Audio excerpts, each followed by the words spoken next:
کہ اس جماعت کے لیے جو دستور ہو وہ کتاب اللہ اور سنت رسول اللہ ہو. باقی اور کسی اور چیز کو اگر ہم قبول کریں گے تو وہ چیز وہ ہوگی کہ جو کتاب اللہ اور سنت رسول اللہ سے ماخوذ ہوگی. یہ دوسری علامت بتائی گئی. تیسری علامت یہ بتائی گئی کہ اس جماعت کی خوبی اور خصوصیت یہ ہونی چاہیے کہ وہ تمام ہی انسانوں کو مخاطب بنائے. تمام انسانوں کو، کسی بھی مکتب فکر کے ہوں، کسی بھی مذہب کے لوگ ہوں، کسی بھی علاقے کے لوگ ہوں، کسی بھی تہذیب سے ان کا رشتہ ہو، وہ سب کو مخاطب اس جماعت کے لوگ بنائے، کسی مخصوص طبقے سے اس کا تعلق نہ ہو. چوتھی علامت یہ بتائی گئی کہ ان کے سامنے مکمل اسلام کی تصویر پیش کی جائے. اسلام کی کچھ چیزوں کو پیش کرنا اور اسلام کی تمام اور چیزوں کو چھوڑ دینا وہ یہ اس جماعت کی خصوصیت نہیں، بلکہ اس جماعت یقینی طور پر جب تمام باتوں کی خصوصیت کے ساتھ جب تمام باتوں کا پیغام پیش کیا جائے گا تو یقینی طور پر اس میں کیفیت یہ ہوگی کہ کچھ چیزوں پر عمل کرنا ممکن ہوگا اور کچھ چیزوں کے اوپر عمل کرنا ناممکن ہوگا یا مشکل ہوگا. اللہ کے نبی صلی اللہ علیہ وسلم یا انبیاء کرام علیہم الصلاۃ والتسلیم کی زندگیوں سے جو رہنمائی اور جو سبق ملتا ہے وہ یہ ہوتا ہے کہ جن کاموں پر عمل کرنا فی الفور ممکن ہوا اس پر عمل کرنا شروع کر دیا، اور جو مشکل یا ناممکن چیز نظر آ گئی اس کو ممکن بنانے کے لیے ان کی کوششیں شب و روز دن و رات اس پر مرتکز ہوں گی. چنانچہ 1941 میں انہی وصولوں کو اور انہی اغراض و مقاصد کو پیش نظر رکھتے ہوئے یہ مولانا سید عبداللہ مودودی رحمۃ اللہ نے جماعت کی تشکیل کی، اور اس تشکیل کا مقصد یہ تھا کہ ہماری مسجدیں آباد ہیں، جماعتیں کام کر رہی ہیں، مدارس میں قال اللہ قال رسول کی تعلیم بھی دی جا رہی ہے، لیکن سیاست کے تعلق سے ہمارے پاس کوئی پیغام نہیں ہے. ہم کون سی سیاست لانا چاہتے ہیں اس کے بارے میں نہ علماء اور نہ عوام کے اندر کوئی شعور نہیں ہے، کوئی چیز نہیں ہے. مولانا مودودی نے کہا کہ جس طریقے سے کہ عبادت اللہ تبارک تعالیٰ کی وصول اور فرمان کے تحت ہونی چاہیے، ٹھیک اسی طریقے سے سیاست بھی اللہ تبارک تعالیٰ اور اللہ کے رسول کے ارشاد کے روشنی میں انجام دینا چاہیے اور اس کے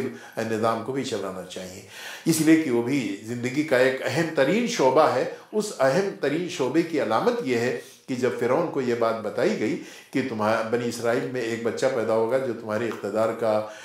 زوال کا باعث بنے گا، تو اس نے یہ حکم لگا دیا کہ ہمارا اقتدار اور ختم ہو جائے، لہذا جتنے بنی اسرائیل کے یہاں بچے پیدا ہوں ان کو قتل کر دیا جائے اور لڑکیوں کو زندہ چھوڑ دیا جائے. وہ لڑکوں کو ذبح کر دینے کا حکم دیا اور لڑکیوں کو زندہ رکھنے کا حکم دیا گیا. اقتدار کے تحفظ کے تعلق سے یہ بات کہی گئی. اللہ تبارک تعالیٰ کے اس ہدایت اور رہنمائی کے تحت جب یہ بات آگے بڑھائی گئی تو یقینی طور پر پھر یہ بات سامنے آئی کہ اب تک ہم نے یعنی ہمارے خاص طور سے جو ہمارے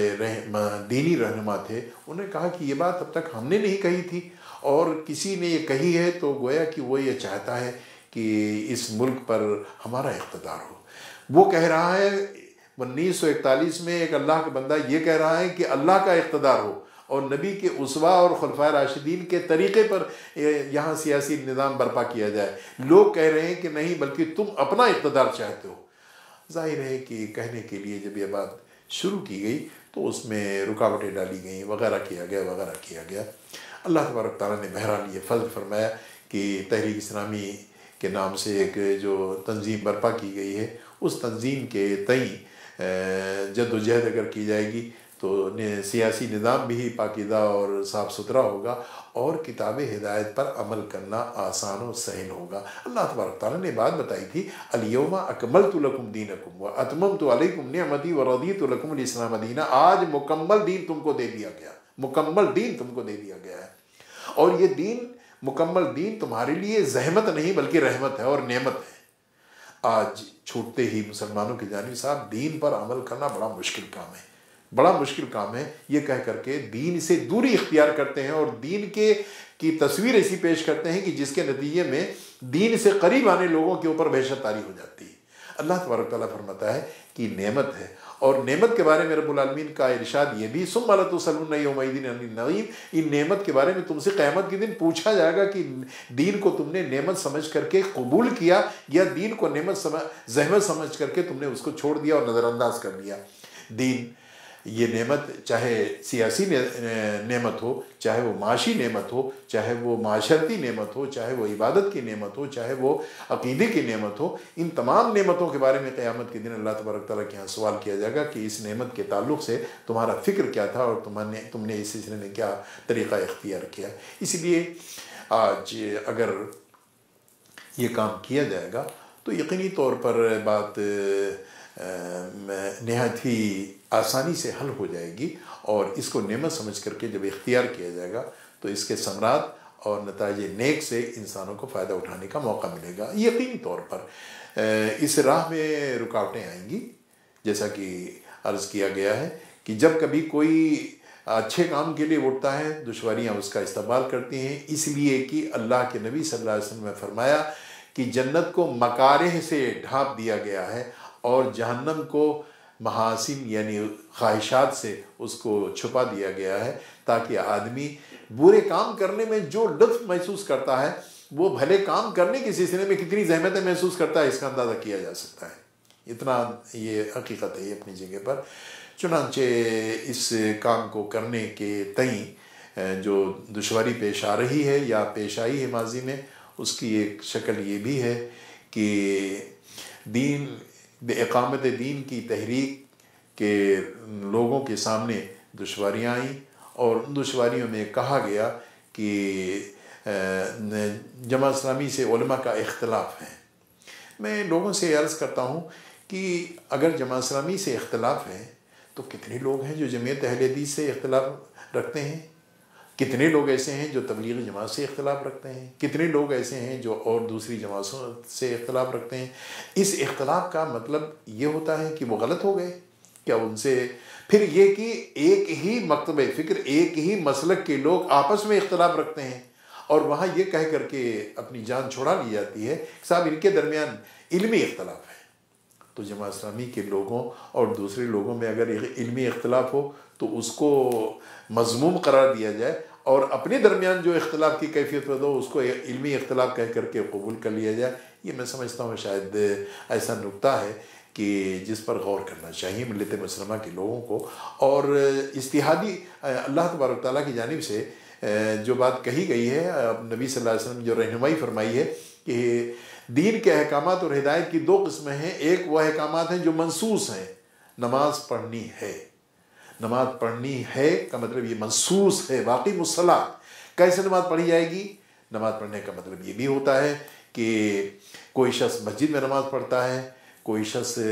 گھر میں نماز پڑھ لیتا ہے، کوئی نماز پڑھتے وقت ہاتھ کو دونوں چھوڑ دیتا ہے، کوئی سینے پہ نیت باندھتا ہے، کوئی ناف کے نیچے باندھتا ہے، کوئی ناف کے اوپر نیت باندھتا ہے، کوئی دھیرے سے آمین کہتا ہے، کوئی زور سے آمین کہتا ہے، کوئی امام کے پیچھے سورہ فاتحہ پڑھتا ہے، کوئی سورہ فاتحہ امام کے پیچھے نہیں پڑھتا۔ یہ جو کیفیت ہے، یہ کیفیت اس لیے ہے کہ